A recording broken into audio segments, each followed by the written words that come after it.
central banks, and they're all part of the Communist Manifesto.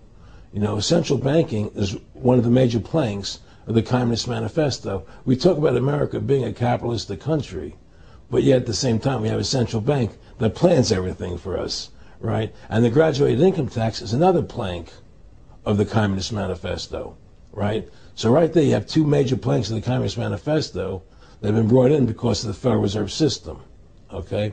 So the ultimate goal that these people have in mind is the goal to create a one world government run by the banking industry, run by the bankers, and they're doing it in sections. The European currency, the euro, and the European Constitution is one part of it.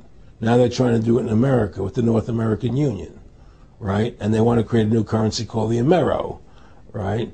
And the whole agenda is to create a one world government where everybody has an RFID chip implanted in them. All money is to be in those chips, right? There'll be no more cash. And this is given me straight from Rockefeller himself. This is what they want to accomplish. And all money will be in your chips. And so instead of having cash, anytime you have money in your chip, they can take out whatever they want to take out whenever they want to. If they say you owe us this much money in taxes, they just deduct it out of your chip digitally. Total control. Total control. And if you're like me or you, and you're protesting what they're doing, they can just turn off your chip. And you have nothing. You can't buy food. You can't do anything. It's total control of the people. And that chip's connected to a database that has your purchasing records, what you do, what everything, you sell. Everything is in there, you know?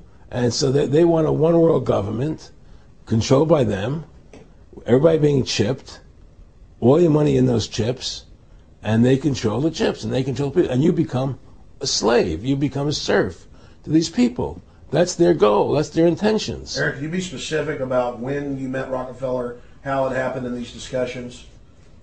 I met Rockefeller through a female attorney I knew who called me up one day and said, one of the Rockefellers would like to meet you. I had made a video called Mad as Hell, and he'd seen the video and wanted to meet me and knew I was running for governor of Nevada. So sure, I'd love to meet him. And I met him, and I liked him, and he was a very, very smart man. And we used to talk and share ideas and thoughts. And he's the one who told me 11 months before 9/11 ever happened that there was going to be an event. Never told me what the event was going to be, but there was going to be an event. And out of that event, we were going to invade Afghanistan to run pipelines from the Caspian Sea. We were going to invade Iraq, you know, to take over the oil fields, establish a base in the Middle East, and make it all part of the New World Order. And we'd go after Chavez in Venezuela. And sure enough, later, 9/11 happened. And I remember he was telling me how how you're going to see soldiers looking in caves for people in Afghanistan and Pakistan and all these places. And there's going to be this war on terror, which is no real enemy. And the whole thing is a giant hoax, you know, but it's a way for the government to take over the American people. He told you it was going to be a hoax. Oh, yeah.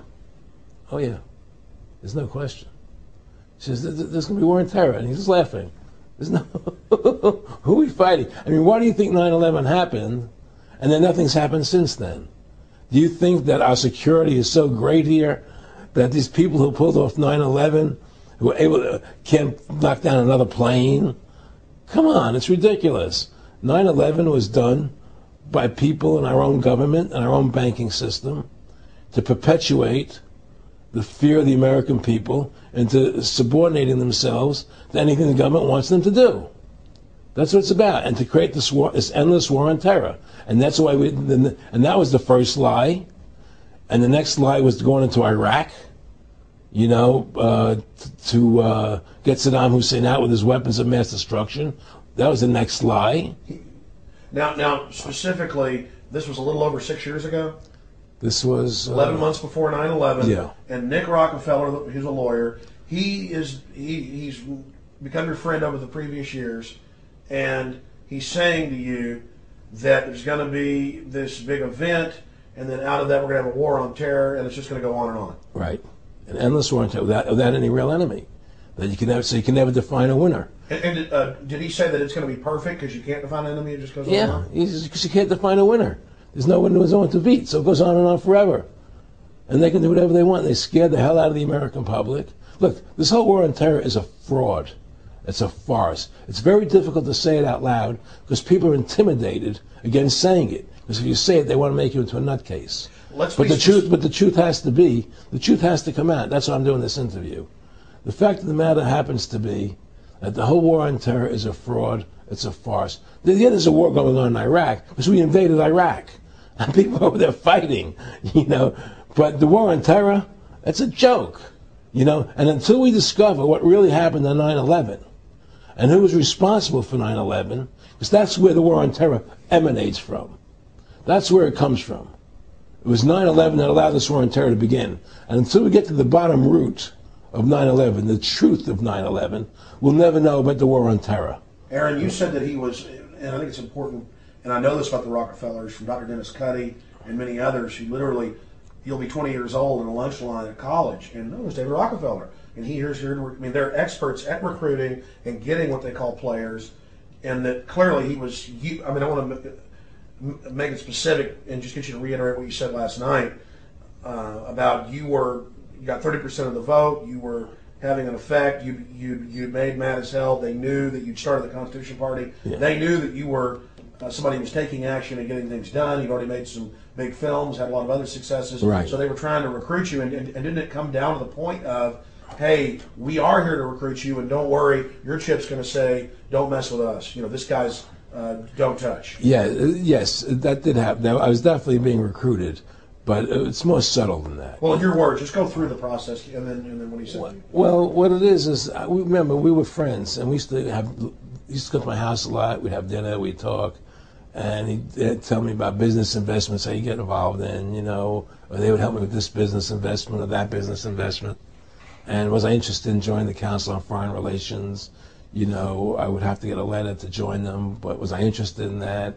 And you know, just stuff, you know, leading you on.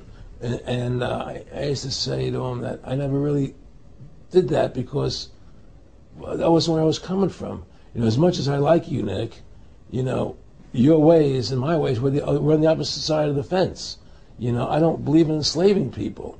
You know, and he would come back with, "Oh, I do." Or? Well, it would be more like it's better for them. Well, it's more like, you know, how do I put it? It was like, what do you care about them? What do you care about those people? What difference does it make to you?